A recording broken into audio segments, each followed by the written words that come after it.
Greetings and salutations. Welcome to Autist Circle Season 2 finale.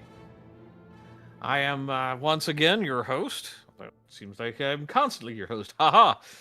Joined by the man, the myth, the legend, Fat Dave, also known as Total Blackout Painting, also known as the man behind the research. Yeah, good evening. It's really, you know what the thing is, dude, is it's really such a welcome reprieve to research these topics and these videos because it's super interesting to learn about the history of a lot of these artists, and two, it helps me get historical context on some of the things that are happening today. And then three is it helps me not focus on some of the things that are happening today. So it's a privilege to be able to do this. And I really do enjoy it. It's going to be rough when I get busy at work again and don't have as much time. So, that'll just cut into my gaming time. But yeah, so I was telling Bleach before the stream here, so next season, which I'll talk more about at the end, we're going to be having a little bit of a different format because we're going to be switching. We're going to be streaming to Rumble for next season as well. But before I blather on too much about that, we'll just jump on into the presentation and start talking about it because we got 19 paintings to talk about here. And not to belabor the point. Tall order for us today. Right. You know what the thing is? It's 19 paintings, but it is half as many images as I normally pack into a presentation. So it actually was a lot easier to do. But we're going to look at our full timeline here. So season 2, we traced more than 5 centuries of art, beginning with the spiritual harmony of the Renaissance, and ending with the visionary worlds of Geiger, Venosa, and John Blanche and his grimdark world of Warhammer. And along the way, we followed Western art through Mannerism, Baroque drama, Rococo elegance, Neoclassical order, the Romantic Revolution, symbolism, Art Nouveau, Art Deco, and then modern fantasy. So we covered a lot of topics, a lot of artists. Last season, we spent a lot of time in the Baroque era, and next season, we're going to be spending a bit of time in the Baroque era. But this one, we kind of spread it out quite a bit, and I think made a good progression through the ages on our art timeline. So I guess speaking of that, we'll just start with our first painting, which is the Sistine Madonna by Raphael. This was one of the first paintings we talked about. And again, this was painted between 1512 and 1513, and it's oil on canvas. It's a huge painting. It's 8 feet by 8.8 feet by 6.5 feet, or 6 feet 5 inches, sorry. Or 265 by 196 centimeters. And currently housed in the Old Masters Picture Gallery in Dresden, where it has resided since the 18th century. It was commissioned by Pope Julius of the Church of Santa Sisto, or for the Church of Santa Sisto in Piacenza. And the Sistine refers to Saint Sixtus, again, not the Sistine Chapel. So it's talking about Saint Sixtus. And Saint Sixtus was connected to Julius II's family lineage. And this painting is meant as a papal legacy. And I'm just going through the slides, so this is a lot of the stuff. It's a lot of reruns here. And of course, this shows Mary stepping forward as opposed to being enthroned. That was a departure from a lot of the popular styles at the time. And Christ Child has a knowing look as he's looking at the people here. He's looking at the viewer. And then again, behind Mary, you could see the faces obscured in the clouds, and the slight halo on the Christ Child, which is how you know. Oh, go ahead. Still as creepy as before. The faces. Yeah. Because it just looks like clouds, and then you zoom in on it and you're like, oh my God, those are faces. Like, oh, it is a tad unsettling, but knowing the context and that they're supposed to be angels and cherubs looking through, it kind of makes it a living. It makes it a little better. And of course, it's meant to symbolize the living presence of the spirit in the image. And then, speaking of Saint Sixtus, this is the gentleman on the left here pointing at the viewer. And Saint Barbara on the right is looking down in quiet contemplation. And then, of course, the big thing about this painting that is probably the one that most people know most about is these little cherubs at the bottom. Trim and I did an episode of the Art Shack where he drew the cherub on the left. So check that out if you get a chance. If you're interested in it, go look at Trim's Art Shack. Link to his channel is in the bio. Or it's in the description. He does a lot of great paintings, and he was our season. Yeah, he was our last artist for last season. So again, a phenomenal work, and one that demonstrates Raphael's devotion to faith and his admiration of the church, and his way to help convey that admiration to the people. Also, it shows the how important the patronage of the church was as well, because he couldn't paint something like this on his own. He was commissioned by the church to do it. So a fantastic and iconic painting, and I thought it was a very good start to the season to talk about Raphael, who he lived from 1483 to 1520. He died very young, which, was unfortunate for him, but it really made his biography shorter to do, so it's kind of easier there. Fair enough. Yeah. And at least we've got an excuse to not know who his parents were. Yeah. And just a phenomenal piece of work, and I think a good foundational work for last season, and in terms of Western civilization and Western history, and the history of the church, and the history of our culture. So, with that, we'll jump on to the next piece, which is The Triumph of Death by Bruegel the Elder. Peter Bruegel the Elder, from 1525 to 1569. So another relatively short-lived artist, but again, very much from the Northern Renaissance tradition of the very busy work, very much like Bosch. And it is very, close to Bosch in a lot of its elements. Yeah. Yes, and Bruegel was known for putting so much work into his paintings, very much like Bosch. They're just crammed with imagery and iconography all over the place. So this was painted in 1562, and it's oil on wood panel, and it's currently at the Prado in Madrid. And the painting measures 46 inches by 63.7 inches, or 117 by 162 centimeters. And this was seen as one of the most uncompromising paintings of the 16th century. And the painting offers, there's no comforting theology or redeeming figures. It's a scene of an army of skeletons sweeping across a scorched landscape, bringing death and destruction to the assailed.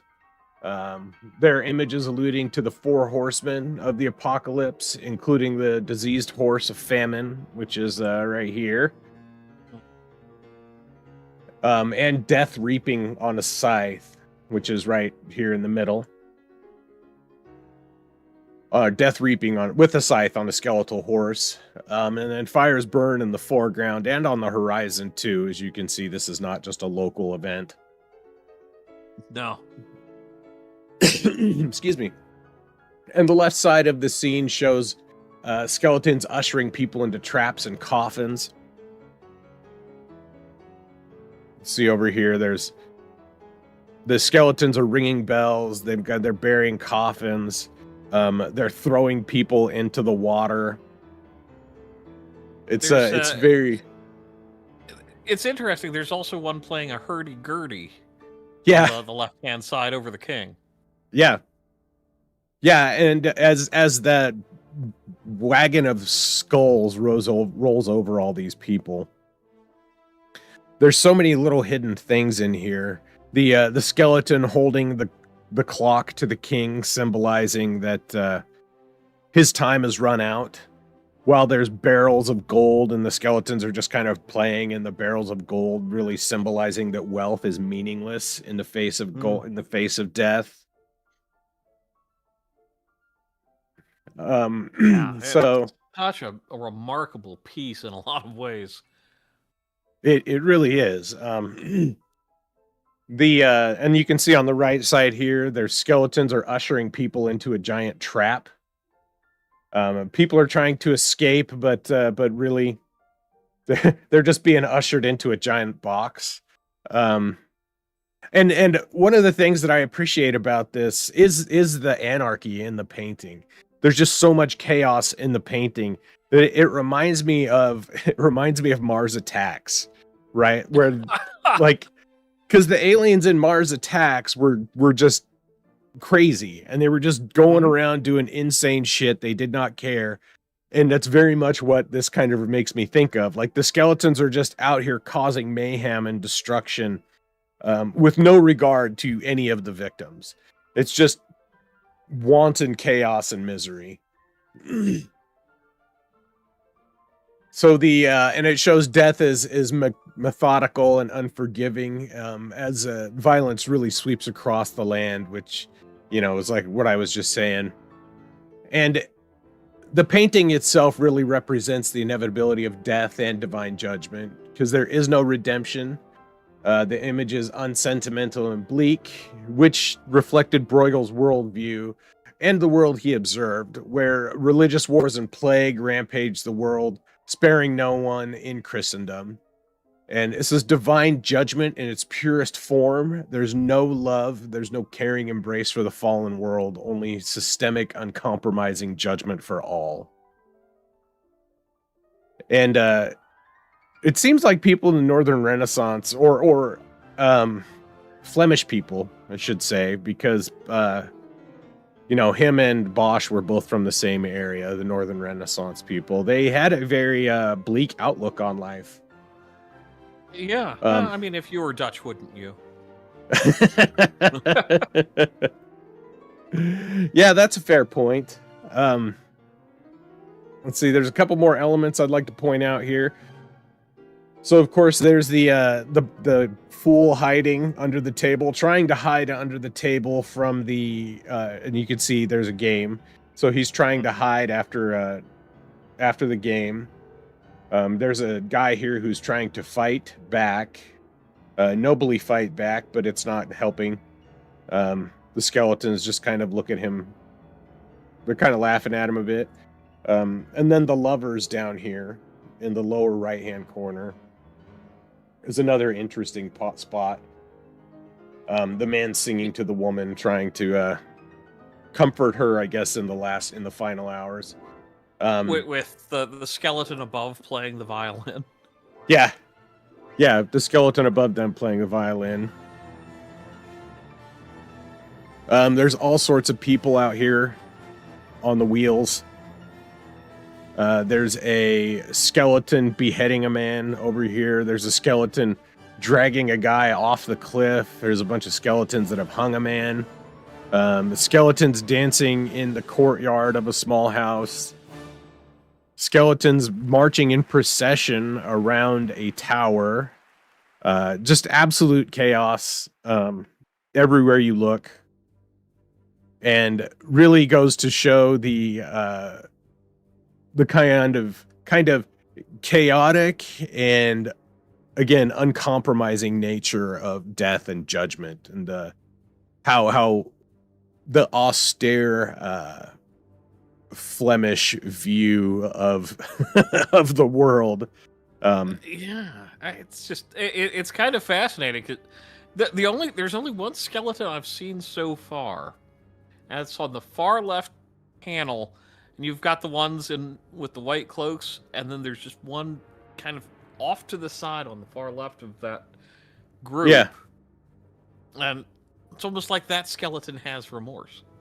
Yeah. He either has remorse or he's contemplating or something. He's got his feet, like dangling his feet in the water here, as his buddies throw a dude into the water with a fucking millstone around his neck. And we know what kind of one that is.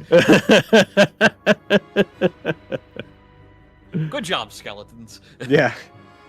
But this image is so packed with symbolism that it would take, and when we did it in the episode, we spent the Bruegel episode, I think, only featured 3 paintings because each one of them was so packed with imagery and iconography. Very much like Bosch, even though this painting was done almost 100 years after, I think it was like 80 years after the Garden of Earthly Delights, it still maintains that same spirit and that same sentiment. And in a lot of ways, a very similar art style. Just down to the way the bodies are, the unnatural contortions of certain bodies. Yeah. Yeah, it had and you can tell that Bruegel was an admirer of Bosch's work just by the way that the people are painted. And every time you look at it, you can always find more weird stuff. Every time you look at it, you can see more stuff, more and more. The box they're being ushered into is actually a giant coffin. There's skeletons you can see. They're holding shields with crosses on it to make sure that people go only into the box. Yep. It's just... There's just more and more. So yeah, we could talk about this for the whole episode, but we're going to move on to the next one. And this is, of course, Jacopo de Pontormo, who was born in 1494 and lived till 1557. So he was actually came a little bit before Bruegel, but he was an Italian, obviously, Pontormo. And he was a Mannerist painter. And so this was the Mannerist painting that we talked about. This was painted between 1525 and 1528. It's a tempera on wood panel, and it was commissioned by Ludvigo Capioni for the Capioni Chapel in Santa Felicita in Florence. And this was the altar piece, and it measures 123 by 76 inches or 313 by 192 centimeters. So very tall. And again, since it was Mannerist, it was a vast departure from the Renaissance style. There's no cross, and there's no and it's emblematic of the style of elongated figures and colors that in unusual positions that were very common in Mannerist art. The lack of perspective is another thing that was really common and kind of iconic or emblematic of Mannerist art. It was the Mannerist movement was a sort of rebellion against the rigidness of the high Renaissance tradition that was like Raphael. His figures were so precise and exacting. Mannerism tended to be more loose, and that's very much what we see here, where the bodies aren't in specifically like perfect anatomical configurations. The colors themselves are very vibrant and pastel-like, which is really common. Mm-hmm.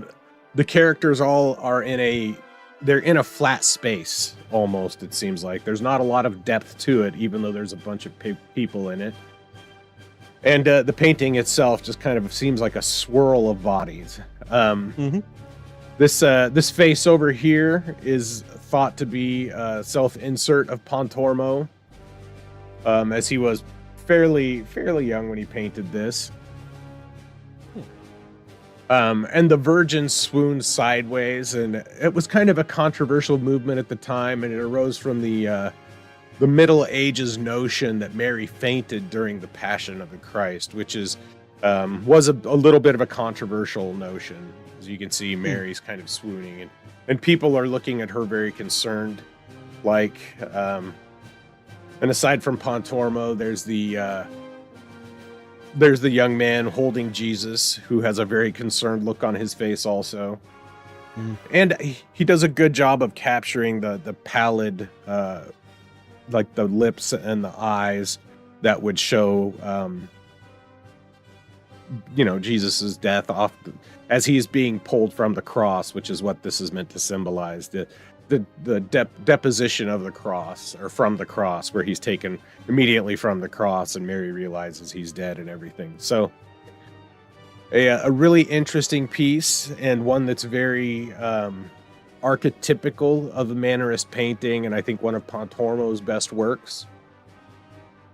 Hands down, yeah. I have to agree with that.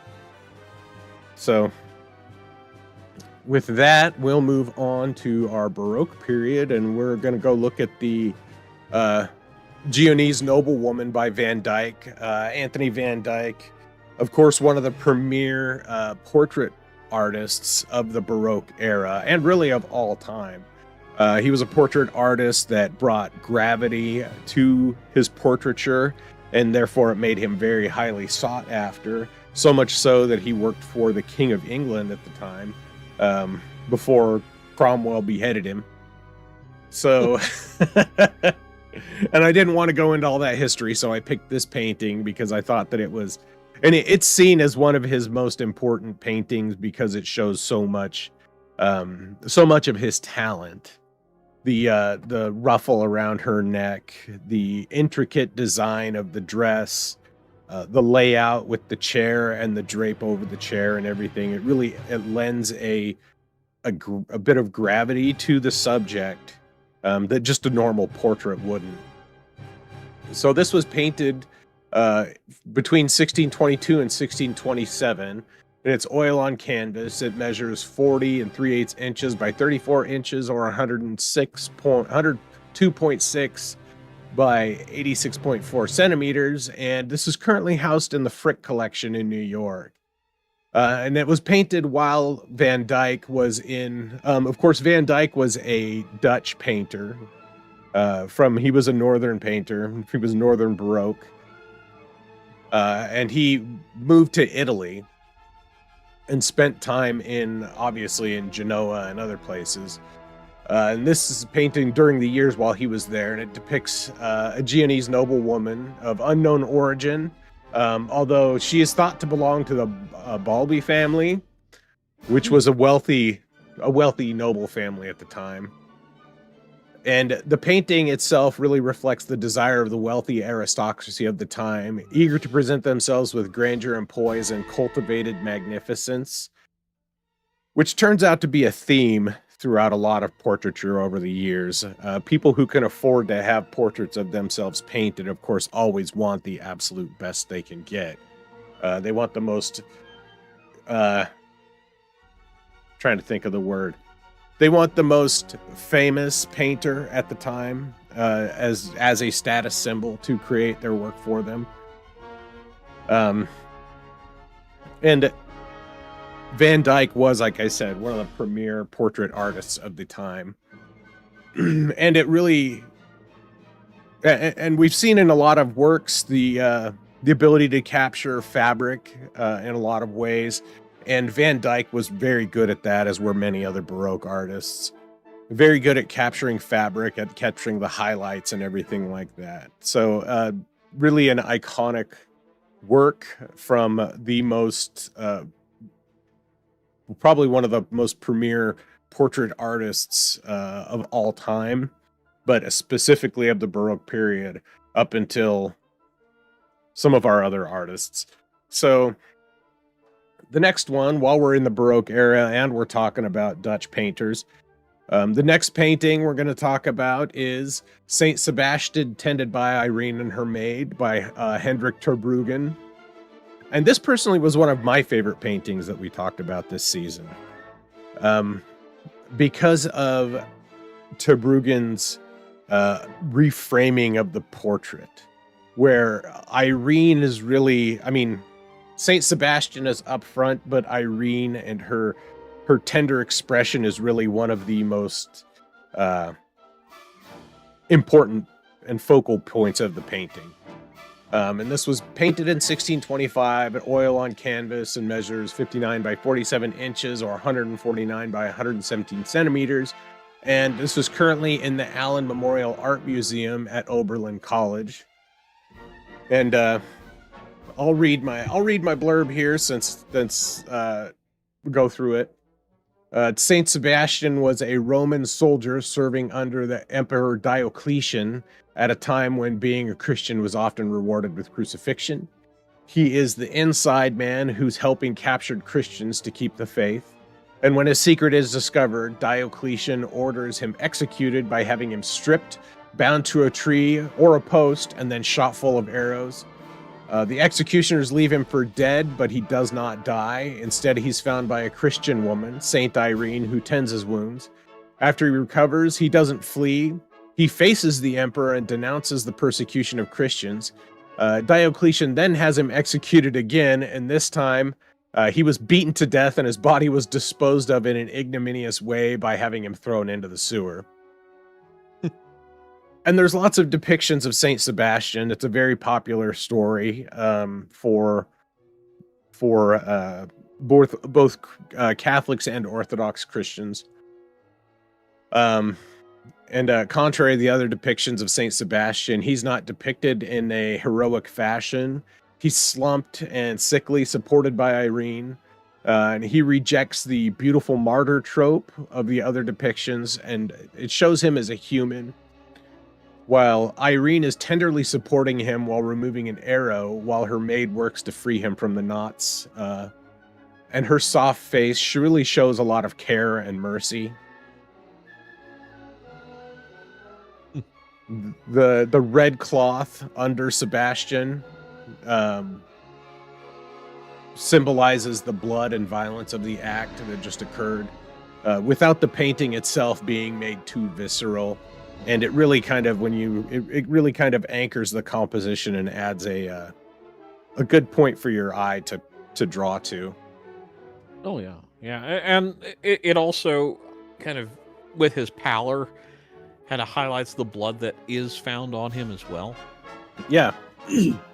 Yeah, without making it too gruesome. It points it out. And again, like I said, most of the depictions of this, they focus heavily on the execution itself, on Saint Sebastian, while this one is really a capturing of the aftermath of the image and of Irene. And it really changes the focus from the martyrdom to the intervention and mercy of Saint Irene. So instead of showing a somewhat grim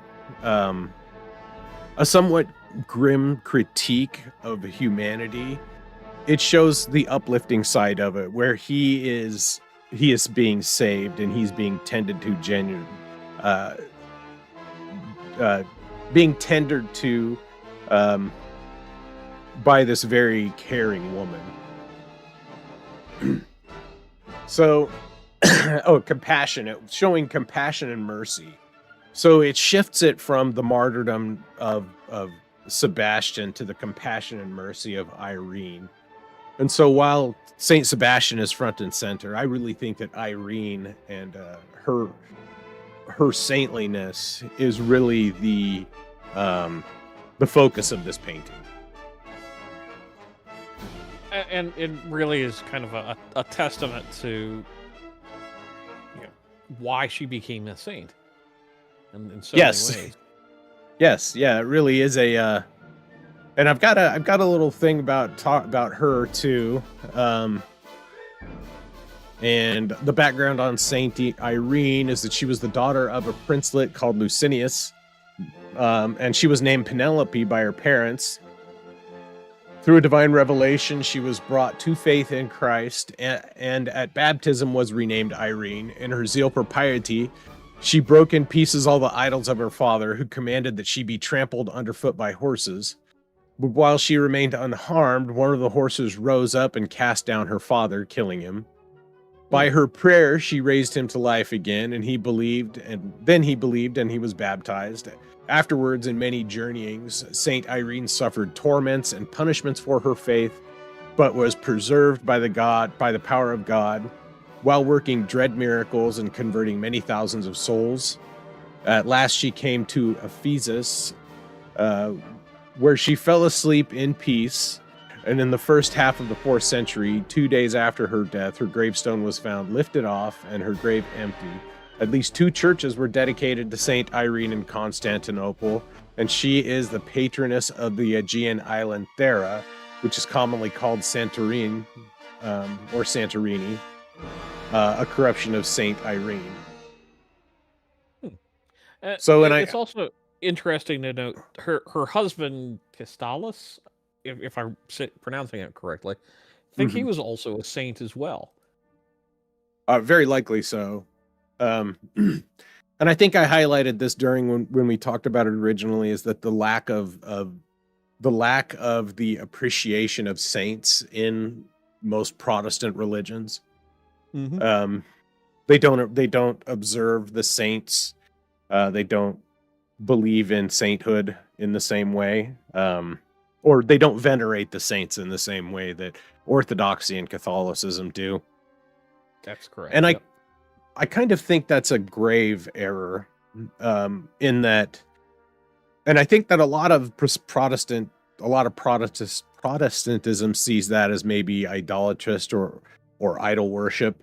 But I think it's important to realize or recognize that during this time, there was a very heavy cost for being a Christian, and the people who practiced and maintained their faith, despite the dire consequences of it, really deserve veneration and respect, because they brought the church to where it is today.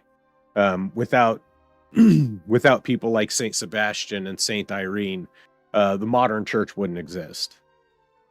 Correct. Yeah, and it's one of the the ways I've been taught to look at it is, not only did they suffer for Christianity, but they're now alive in heaven in their spiritual form, and that's kind of a interesting reprieve. You go through these degradations, and yet you get sanctified and sainthood, because you're going through all that for the sake of others as well. Right. It's kind of a lost concept, unfortunately, for some. Yeah. But and this painting kind of, at least I think, illustrates the need, the care, and why it is so important for people like Saint Irene to become more than just, oh yeah, so and so did a good thing. It's like, right. No, she kept sacrificing, and right. It wasn't just for herself; it was for the care of others. Right. So, a very heavy subject, and reflective of the Baroque era faith and devotion. So let's move on to the next one, which is a very different mood shift. This is this is The Swing by Jean-Henri Fragonard. This was painted in the 18th century, so also known as Happy Accidents of the Swing. Painted between 1767 and 1768. It's oil on canvas. Measures 32 by 25 inches or 81 by 64.2 centimeters, and currently resides in the Wallace Collection in London.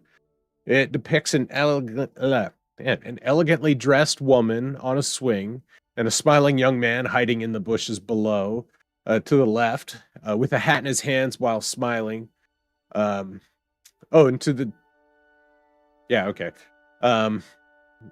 And below that, to the right, with the hat in his hands, smiling, an older man, mostly hidden in the shadows, propels the swing with a pair of ropes as a small white dog barks nearby. That's over here. It's hard to distinguish the dog from the flowers in when you're zoomed out that much. Right, yeah, it's hard to see the dog when we're zoomed out. The woman kicks off her shoe, leaving a gap in her legs, which is drawing the eyes of the young man actually up her dress. And this is an erotic gesture, and the flushed face of the young man, along with the hand position, suggests surprise and potential embarrassment. The flowers in the statues were very much Fragonard's forte. The billowing dress and the copious ornamentation of the garden are, again, hallmarks of the Rococo style.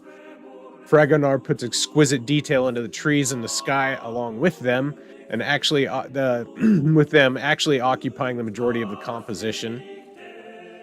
The branches twist and gnarl and almost look like lightning in the sky. And this is one of the most iconic and famous paintings of the Rococo era, and you can see why. It embodies kind of that pre-French Revolution decadence that really helps explain the French Revolution in the first place. So,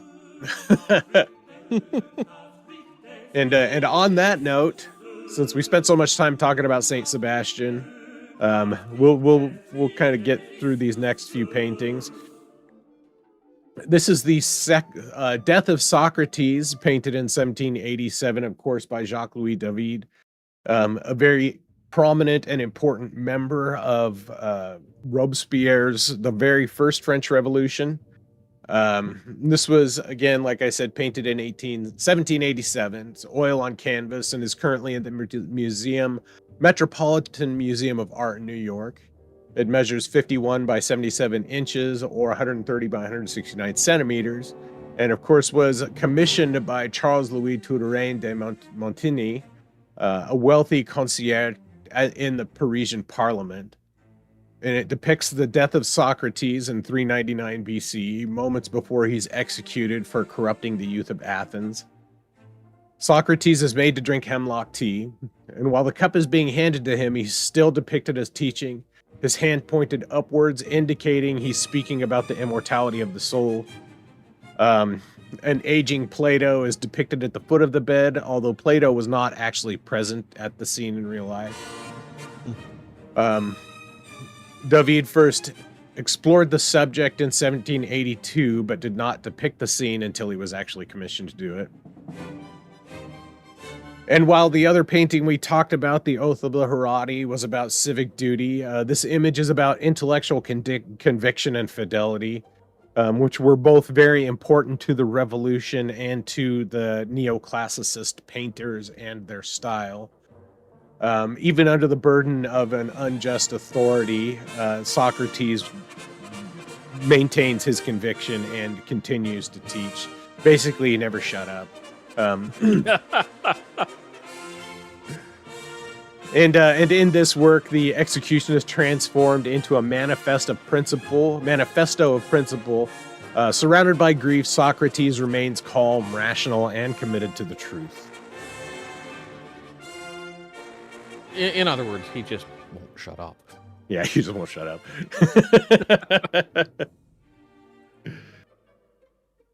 And then we'll go to our next one, which is Wanderer Above the Sea of Fog by Caspar David Friedrich. And Friedrich lived from 1774 to 1843. He had a good life and a family that was filled with, he had a lot of tragedy in his life, and he used that to help create landscapes that were very... landscapes that helped create a sense of longing and desire in the viewer. This is very much like this. This was painted in 1818. It's oil on canvas. It measures 37.3 by 29.4 inches or 94.8 by 74.8 centimeters. Currently located at the Hamburg Kunsthalle in Hamburg, Germany. The painting depicts a man with his back to the viewer on a precipice of rocks overlooking the vast sea, and the image is meant to invite the viewer to observe the scene with the subject, and in doing so makes the landscape the subject, not the man. The distance of the cliffs and the scattered spires help relate the vastness of the Sea of Fog. And And this is one of the clearest statements of the sublime that Friedrich and his cohorts tried to capture. The landscape helps create a feeling of awe and uncertainty. The wanderer has reached a vantage point without a clear path forward, and the world before him remains unstable and unknown, leading to a somewhat liminal feeling of longing. That creates a space of uncertain feelings in the viewer and the subject. And this, of course, does not depict a single landscape or a single vantage point. It's assembled from several sketches. That several of Friedrich's sketches that he sewed together into this to create this dreamlike quality of the image.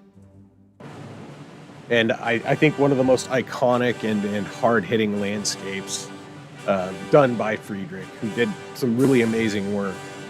It, without giving you a subject to relate to specifically, it gives you a vast feeling or a vast space for interpretation to imprint your own feelings upon the image, which gives you a bit of uncertainty while you're looking at it. So let's see where we're at. 541. Okay, we're good. So with that, we'll move on to the next painting, which is going back to some more revolution stuff. This is Liberty Leading the People by Eugene Delacroix. Delacroix, of course, lived from 1798 to 1863.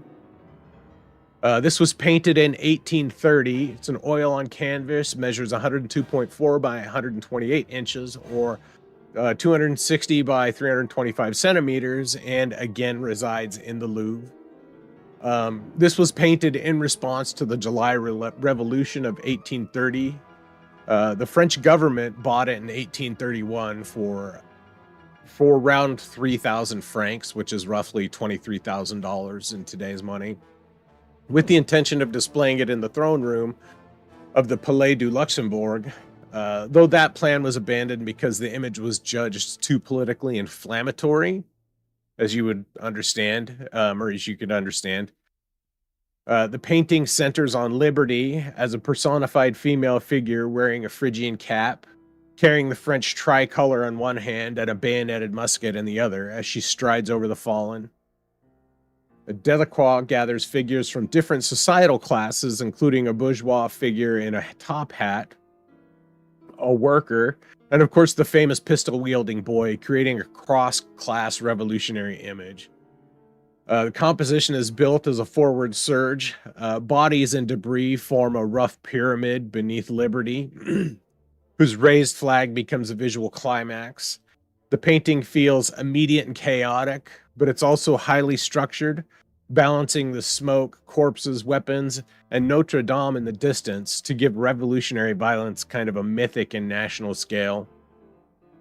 And this is easily Delacroix's most iconic painting, transforming the July Revolution into a mythic image of liberty, nation, and popular struggle. And just a quick note on the July Revolution that I have written down here. So the July Revolution was a second French Revolution after the first. It led to the overthrow of King Charles X, the French Bourbon monarch, and the ascended cousin of Louis Philippe, the Duke of Orleans.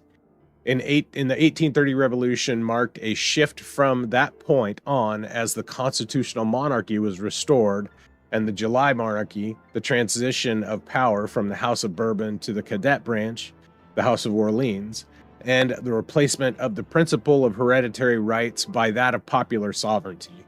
Supporters of the Bourbons would be called Legitimists, and supporters of Louis Philippe were known as Orleanists, or Orleanists. In addition, there continued to be Bonapartists supporting the return of Napoleon's heirs. So, of course, this was after Napoleon, because Napoleon took over after he didn't take over directly after Robespierre, but took over. It was like the third revolution. This is like the fourth revolution. So it's kind of, and then there is another one, if I remember. entirely correctly. The French are being very French. Yeah, French are being French. They're never happy. And the French are revolting.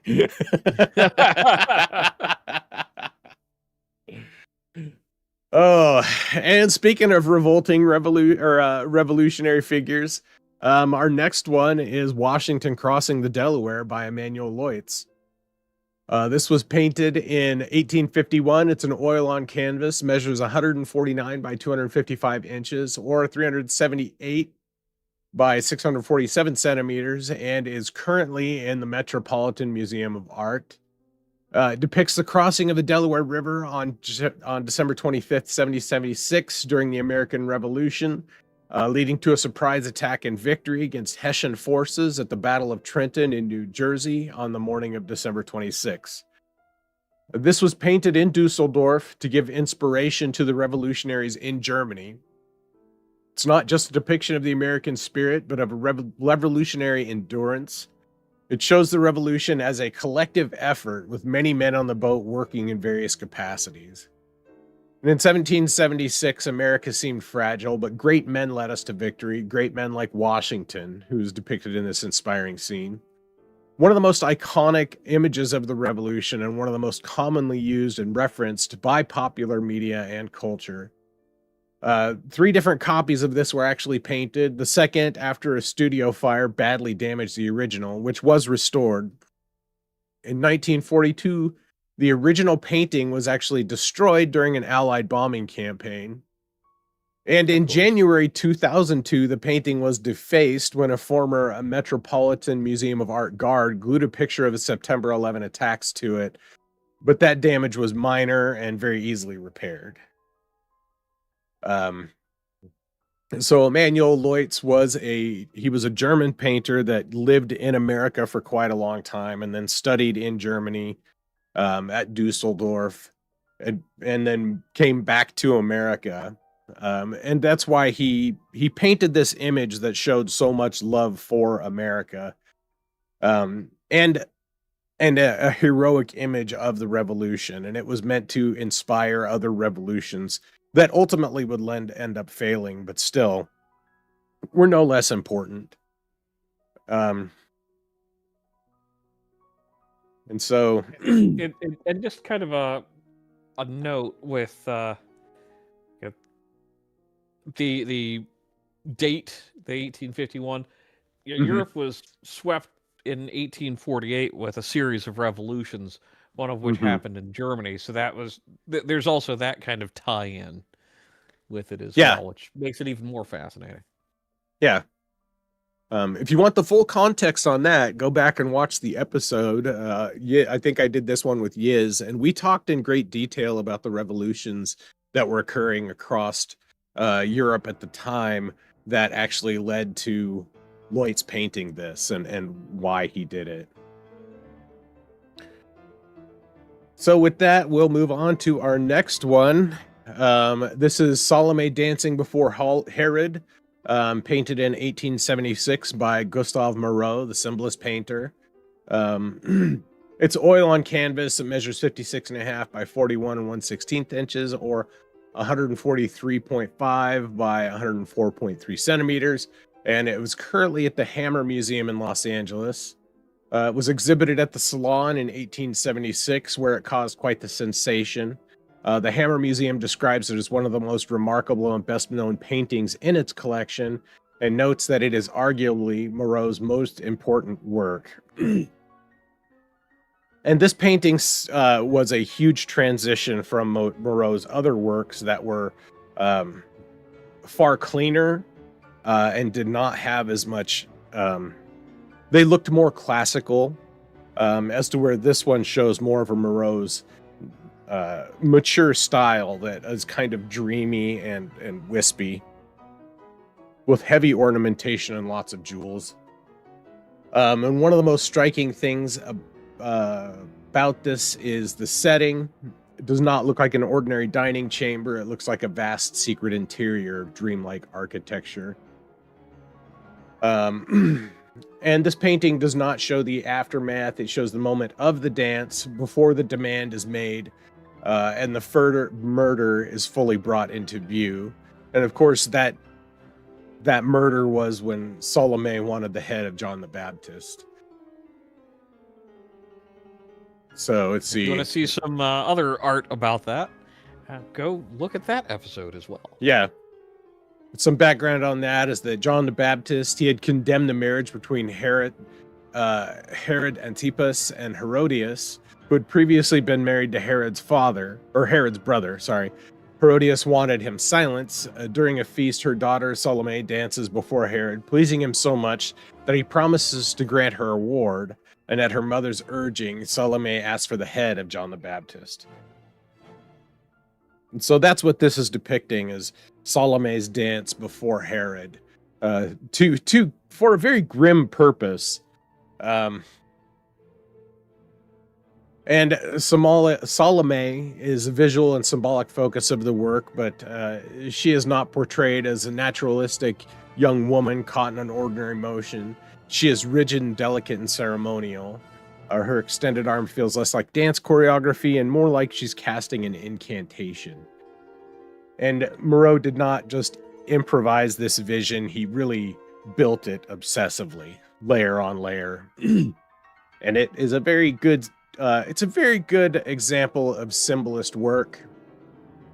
And speaking of which, in that symbolist tradition, but somewhat differently, we're going to jump over to The Kiss by Gustav Klimt. This was painted between 1908 and 1909. It's oil on canvas with gold leaf, silver, and platinum, and it measures 79 by 79 inches, or 107.9 by 7.9 inches, or 180 by 180 centimeters, and it's currently located in Upper Belvedere in Vienna, Austria. Klimt was well known for making square paintings, which is not very common. A lot of people didn't do that. And this is obviously one of his most iconic and well-known works. The man is bending over the woman, holding her head as he kisses her cheek. Her body bends into the embrace while kneeling on a field of flowers, seemingly floating in space. The clothing becomes a patterned shell, wrapping the lovers together in space. In this work, he turns an embrace into an icon. A love becomes not just an action, but a sacred ornamental state. A continuation of Klimt's golden phase, it again uses the Byzantine style of mosaic and ornamentation. The shimmer of religious icons is applied to human love. The patterns contrast between two symbolizing the difference between the masculine and feminine. The man is in rigid geometric structures, while the woman is in flowery spirals. The contrast highlights the tension in the painting. It's a union of opposites. The flowering space ends abruptly, placing love on the edge of a golden space, radiant, enclosed, and suspended. The kiss is not just a picture of lovers. It's a symbolic image of human union, beautiful, enclosed, ecstatic, and fragile. So, a few things that I really, really enjoy about this is the hands in this. His hands holding her, and then her hands holding his hand, and her hand holding him, or around his neck. It really gives it a feeling of tenderness. That this is this is nothing forced. This is a very tender moment. So, running short on time, we'll keep moving along here. So, next painting from John Singer Sargent, who became, I think, the most premier portrait painter after Van Dyck. This is Portrait of Madame X, painted in 1883. Stepping back in time a little bit, this was painted for the Paris Salon. It measures 82 1/8 by 43 1/4 inches, or 208.6 by 109 centimeters, and it currently resides in the Metropolitan Museum of Art in New York. The subject is Virginia Amelia Avegano Gautreau, who was the wife of an influential French banker. She was famous for her beauty, her public presence, and her carefully cultivated appearance. Gautreau is standing in elegance beside a table, dressed in a sleek black gown and jeweled straps. Her skin is unnaturally pale, like she's cut from marble, and her head is turned sharply, giving an aloof, aristocratic, and almost untouchable air while displaying her sharp and striking profile. The original painting of this showed one shoulder strap slipping down Gautreau's shoulder, and that detail may have been small in the image, but it mattered enormously because the salon culture at the time, as well as Gautreau's reputation, were built on respectability. The fallen strap suggested an uncharacteristic intimacy with an air of sensuality and seductiveness. And Sargent painted not just her likeness, but her image as an image. And as stated previously, this was not a commission. The Sargent, I guess I didn't mention that previously in this one, but in the other episode, this was not a commission. Sargent pursued her for the painting. He wrote to a common acquaintance saying, quote, "I have a great desire to paint her portrait and have reason to think she would allow it and is waiting for someone to propose this homage to her beauty. You might tell her that I am a man of prodigious talent." The sergeant repainted the strap to its expected position over the shoulder to try to dampen the furor, but the damage had been done. Of course, the scandal of Madame X was not that Sargent painted Madame Gautreau as beautiful. It was the painted beauty itself as something staged, brittle, and disturbingly self-aware. This was one of his most favorite paintings, and he sent the painting to a studio in England and eventually sold it to the Metropolitan Museum of Art in 1916. And he was always very open about his love for this painting, and he always remained very open regarding it. So moving along here, just try to get through these. So this is the Apotheosis, number 20, Apotheosis of the Slavs by Alphonse Mucha, of course, the Art Nouveau artist. This was part 20 of the Slavic epic, and it's absolutely fucking huge. It's 15.7 by 13.3 feet, or 480 by 405 centimeters, and it is in the Prague City Gallery. And the full English title is The Apotheosis of the Slavs, Slavs for Humanity, 4 Stages of Slav History in 4 Colors, 1918. It's the last painting of a series of 20, and Mucha sought to bring together all of the themes addressed in the other 19 episodes of the Slav epic and celebrate the independence of the Slav nations. So painting is composed of 4 different parts, which are characterized by 4 different colors, each representing a successive period in Slav history. And there's a whole lot to this painting, aside from the Anton Chigurh looking figure in the middle.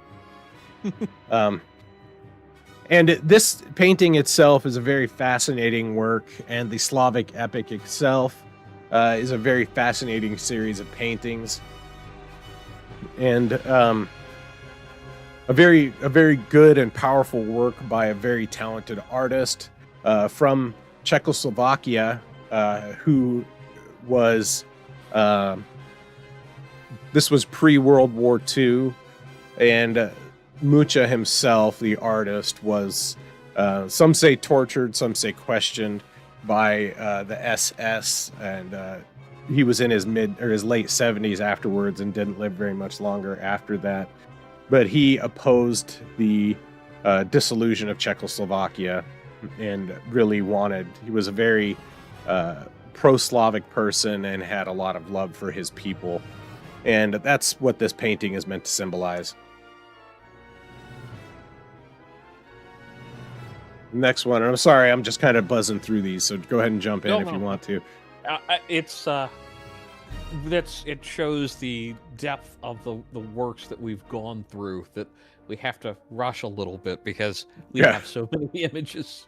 Right. So this is the portrait of Marjorie Ferry from 1932 by Tamara de Lempicka, of course, the Art Deco artist. Painted in 1932, it's oil on canvas and measures 39 by 25 inches or 100 by 65 centimeters. And this is currently in a private collection like most of Lempicka's work. Painting was commissioned by the subject's wealthy husband, fashion designer Wolfgang Joop, and shows Marjorie Ferry, who was a British cabaret singer in Paris, or who was popular in Paris. The painting sold for $21.14 million at Christie's in London on February 5th, 2020 to a private collector, making this the highest priced Lempicka painting ever sold at auction. Of course, her husband gave her a large ring, which is highlighted in the painting. And overall, it is very symbolic of Lempicka's style and the sleek modernist look that Art Deco was trying to capture. Not just in the color, but in the very stark differences and kind of almost technological looks to the people. And then stepping back a little bit from that technological look, we have the American Gothic by Grant Wood. This was painted in 1930. It's oil on beaver board, measures 30.75 by 25.75 inches or 78 by 65.3 centimeters. Currently located at the Art Institute of Chicago. Of course, one of the most iconic paintings in America. It's called American Gothic because of the Gothic window on the farmhouse. Wood famously saw this farmhouse and wondered what kind of people would live in that house. And these are the kind of people he envisioned living in this house. Very stern and austere people, even though the woman is his sister and the man is his dentist. Which I think is hilarious. I tell you, that was the most interesting thing I learned in our episode was this dude's a dentist. Yeah, he's a dentist. And it really Wood's work really worked to highlight the kind of cynicism of post New Deal America, and that's kind of what this represents, is the austerity the austerity in the face of the opulence that was being displayed by the government, I would say. And of course, there's a lot of iconic things to this image, so if you want to learn more about it, go check out our episode on Grant Wood. Vastly different change of pace here. This is Necronom 4 by H.R. Geiger, painted in 1976. This was the image that inspired Ridley Scott to create or to bring Geiger on to do the Alien franchise. This is acrylic on paper and wood. It measures 59 by 39 or 150 by 100 centimeters, and it is currently listed at the Geiger Museum. And of course, like I said, one of the most defining images. The creature shown in profile, upright and monumental, with an elongated skull, exposed rib cage, and tube-like appendages. Its body is skeletal and fleshed and looks engineered. It's not a monster in the old Gothic or fantasy sense because it looks like it's engineered. And here, he's not just painting a monster, he's inventing a new form of mythic being for the machine age. The old demon has become a biomechanoid, the sacred idol has become an alien, and a nightmare has become a design. All right. We got two more left. All right. This is Christus Metamorphosis from 1973 by Robert Venosa. Of course, it's oil on canvas. Measures 40 by 50 inches or 101.6 by 121 centimeters. Although the detail is a bit fuzzy because, like more modern artists, this is in private collection. And it's not merely religious iconography. In traditional Christian art, the body of Christ is usually shown in one of several recognizable states: suffering on the cross, dead in the tomb, risen in glory, or enthroned as a judge savior. And in this one, Venosa collapses the sequence into a visionary transformation. The body is not wounded, it is restored, and it is becoming something else. Venosa's signature style is meant to represent the spiritual world, where Christ is no longer a physical body. He's a spiritual being, a being of angelic crystalline spiritual light. And while Geiger showed the body as a machine, Venosa shows the body as light and spirit. No longer a haunted machine, but a radiant event. And the Christian iconography gives him the subject, but his fantastic realism gives him a method for portraying the story. And the story is that the body is not the end. The body is the beginning of a transformation to the spiritual world.